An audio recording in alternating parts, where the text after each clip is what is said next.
Ambassador Dunhai, the 15th Chinese ambassador to Nigeria, has reiterated his commitment towards a successful implementation of the Memorandum of Understanding signed between the two countries during the just concluded Forum on China-Africa Cooperation.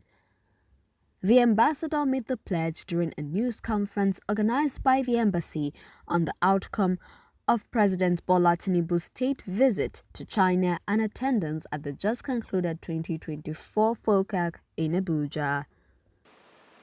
During the visit, President Xi Jinping held a grand welcoming ceremony for President Tinubu. The two presidents held bilateral talks and witnessed the signing of cooperation.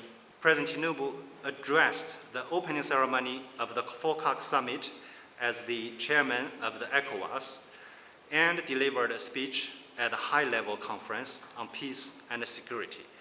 He also led a delegation to visit some world-renowned Chinese companies operating in Nigeria, such as Huawei and CRCC. The two presidents agreed to upgrade China-Nigeria relations to a comprehensive strategic partnership. This is a very important promotion for China-Nigeria relations after the establishment of strategic partnership in 2005.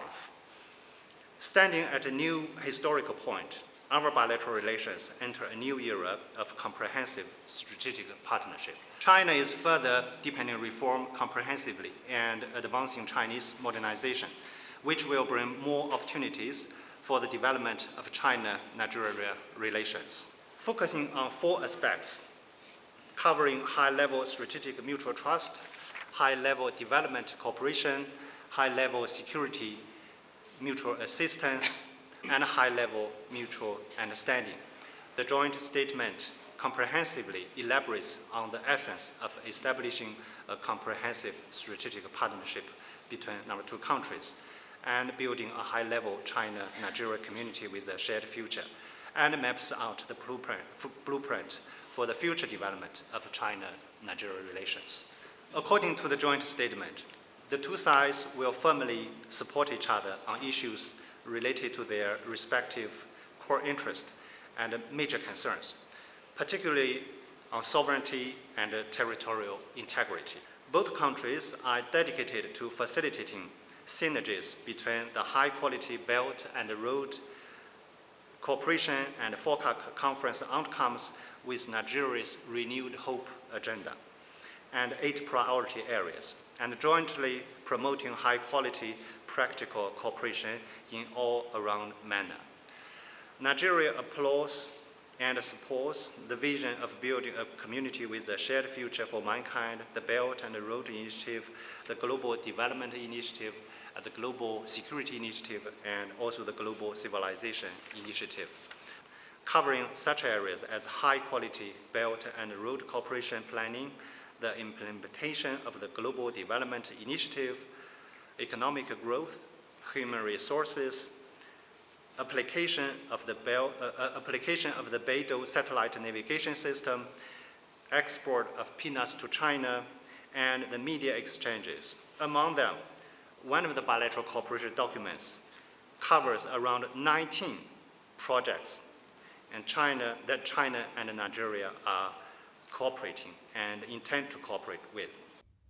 Also speaking, Mr. Charles Onunaichu, the director of the Center for China Studies in Nigeria, said that while the Chinese side, through the ambassador, is committed to pursuing and pulling up on implementation, Nigeria will also engage its own institutional mechanism to ensure sustainable implementation. So we must get out of the shadow of summit glamour, summit gliss, and get right down to the real work of engaging the process. And here we have a very well-established mechanism, the intergovernmental process, which the first session has been held in China. I think it is a broad framework of consultation and dialogue between the two sides, which offers us room to engage all issues that is covered by the outcome of this state visit and also the FOCAC process. So the consultative mechanism, the mechanism of intergovernmental dialogue, intergovernmental committees, is very, very important. We want to urge our officials to take it serious, this dialogue mechanism. Within that framework, anything between us and China, anything can be discussed, can be engaged, and we can be sure of tangible outcome.